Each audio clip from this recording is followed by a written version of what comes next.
വട്ടിയൂർക്കാവ് മണ്ഡലത്തിലേക്ക് കൊടികൾ വാങ്ങിയെന്ന പേരിൽ തട്ടിയെടുത്തത് 3.25 ലക്ഷം രൂപ. കേന്ദ്ര നേതൃത്വം സൗജന്യമായി നൽകിയ കൊടിയുടെ പേരിലാണ് വ്യാജ ബില്ല് ഉപയോഗിച്ച് പണം തട്ടിയത്. തട്ടിപ്പ് നടന്നതായി സ്ഥാപന ഉടമ സ്ഥിരീകരിച്ചു. അടിച്ചു മാറ്റിയില്ലേ കൊള്ളൻ. എന്റെ പൊന്നു ദൈവമേ, ഒരു 3 MLA ആയപ്പോൾ ഈ കക്കല്. അപ്പൊ കേരളം വല്ല ഇവരുടെ കയ്യിൽ പോയാൽ ഇവർ ആർക്ക് പണയം വെക്കും? അദാനിക്കോ അതോ അംബാനിക്കോ? എനിക്കറിഞ്ഞുകൂടാ. വട്ടിയൂർക്കാവ് മണ്ഡലത്തിന്റെ ചുമതലയുള്ള നേതാക്കൾ ഈ കാണുന്ന ബിൽ സമർപ്പിച്ച് 3.25 ലക്ഷം രൂപ തട്ടിയെന്നാണ് പരാതി. ഇതിൽ പറയുന്ന AA ഏജൻസി ഒരു BJP പ്രവർത്തകന്റേതാണ്.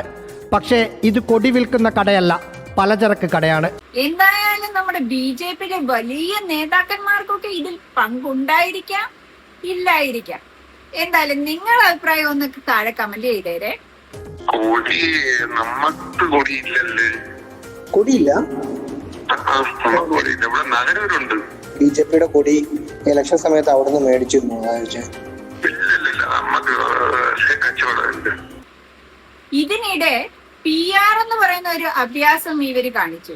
മലബാറിൽ നിന്നുള്ള സംസ്ഥാന ഭാരവാഹി ഇടപെട്ട് CPIM ബന്ധമുള്ള PR ഏജൻസിക്ക് കോടികൾ നൽകിയെന്നാണ് മറ്റൊരു പരാതി. ഇവിടെ എല്ലാവരും കക്കലാണോ ജോലി? കക്കുക, മുക്കുക, ഇത് തന്നെ ഇവരുടെ ജോലി. എന്തായാലും ഇത് മൊത്തം കൂടി കണ്ടപ്പോ എനിക്കിതാണ്ട ഈ സീന ഓർമ്മ. നിങ്ങൾ കട്ടോ, പക്ഷെ ഞാൻ കക്കുന്നില്ല എന്ന് പറഞ്ഞോണ്ട് കക്കരുത്.